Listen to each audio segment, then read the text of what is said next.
The content of this video is not medical advice or a substitute for physical therapy. Please consult your physician or physical therapist before starting any exercise program. So I've got a question for you. Are your feet ready for summer? The reason I ask is that this is about the time of year that I have people coming back from vacation telling me these terrible tales of how painful and sore their feet were when they walked barefoot in the grass or on the beach for the first time after a long winter of being in shoes. So in order to avoid that, what I want to do is spend a few minutes teaching you how to get your feet moving so that you can enjoy walking on the beach or the boardwalk or wherever you're walking without shoes and without painful feet.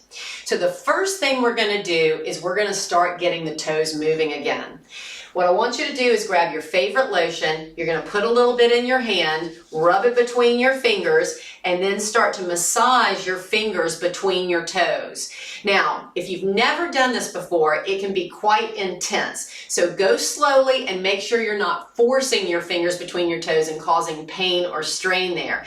You can work on this nightly. I say nightly because I think it's a wonderful thing to do after dinner when you're kind of winding down from your day. But you can work on this daily or nightly, however you want to look at it, for just a few minutes. And you will find that in no time, you'll be able to get your finger webbing all the way down to your toe webbing so that your toes can actually spread and get quite wide. Now, you may be thinking, oh my goodness, I didn't know my toes could get that wide. Like you can see, I've got my toes spread quite a bit by having my fingers between them. But yes, fashion has taught us that our toes should come to a point, but if you look at a baby's foot shows us that the toes should be the widest part of the foot. They should be for us too.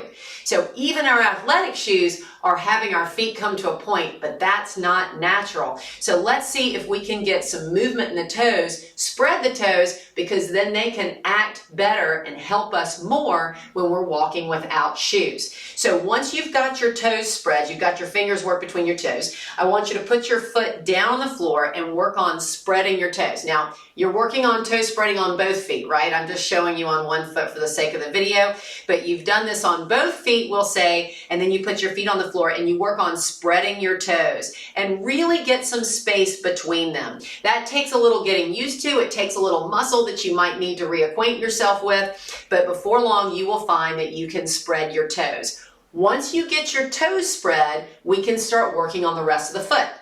So to work on the rest of the foot, you're going to need a ball. And it doesn't really matter what ball, like I would say a small ball, maybe not as small as a golf ball, but this is a lacrosse ball. You can use a tennis ball. And if you're fortunate enough to have one of these spiky balls, which I know it looks like a torture device, but it actually is really lovely.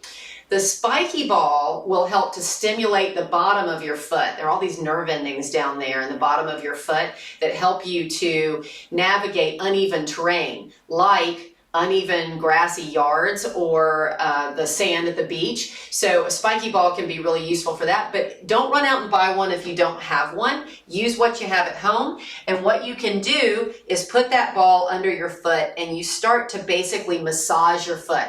Now, I want you to do this seated. It's too intense to do standing, but what you'll do is you will rub your foot all over this ball. I kind of like to pretend that the ball has paint on it and you're going to literally paint the entire bottom of your foot. Make sure that there's no surface on the bottom of your foot, even behind your toes, that doesn't get a little attention from this ball. And you do this for maybe a minute per foot. It feels really good. It should never hurt. And what you're going to find is that it automatically loosens up all the fascia and the connective tissue that has gotten so stiff from wearing shoes over the winter, especially if you tend to wear supportive shoes. Supportive shoes tend to be very stiff shoes, and it can make our feet very stiff. So this is a great way to free the bottoms of your feet. And you might hear some pops and crackles and things. That's perfectly normal as you're getting the 33 joints in your foot moving again. Did you know you had 33 joints in each foot? It's a lot of joints. And not all of them are meant to move very much, but they're all meant to move some.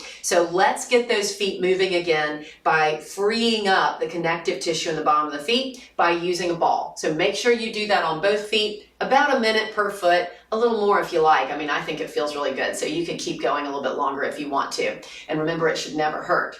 Now, before I go on to my third tip, I just want to remind you that if you find this content helpful, if you like it, please go ahead and click like, click subscribe if you haven't subscribed to my channel yet, and do please share this with friends and family members who you think could really benefit from it.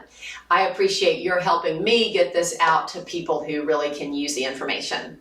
All right, now for my third and final tip, we need to add a little bit of strength. Now, I've done videos on strengthening your feet before, and I'm going to include a link in the description below the video so that you can go and review some of those exercises. But in today's video, I'm going to show you my 2 favorite exercises for getting you started strengthening your feet. The first is toe yoga. So once you have separated your toes and you have freed your foot by rubbing it on the ball, massaging it on the ball, I want you to spread your toes on the floor and see if, keeping your knees still, you can lift your big toes while leaving your little toes down. Now, usually this is the easiest part of the exercise for most people. The next part's a little harder. So once you can get your big toes up and leave your little toes down, let's see if you can put your big toes down and lift your little toes up. That's a bit harder for many of us, but that requires a muscle that runs under that first toe and all the way down the arch. A really important muscle, once again, doesn't tend to get utilized much when we're wearing shoes all the time. So this should wake that up a little bit. So you can go ahead and alternate between lifting the big toe and lifting the little toes. Bonus points if you can keep the arch shape of your foot while you're lifting your little toes and leaving your big toe down. So what I see a lot of folks doing is they want to bring their knees in and roll their arches in while they lift their little toes. See if you can keep your arch shape and keep your knees pointed straight ahead as you put your big toes down and lift your little toes. I want you to do about 10 of those. That means going back and forth between big toes up and big toes down 10 times.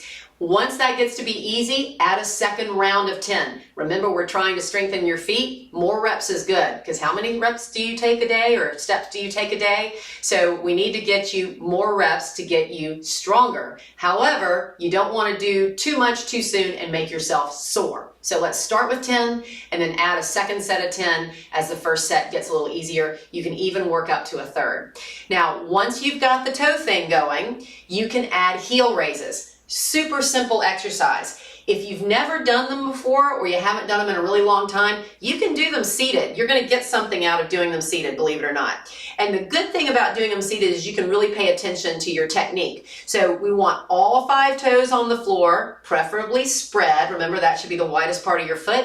And when you lift and lower the heel, the ankle should stay relatively straight. So we call that neutral.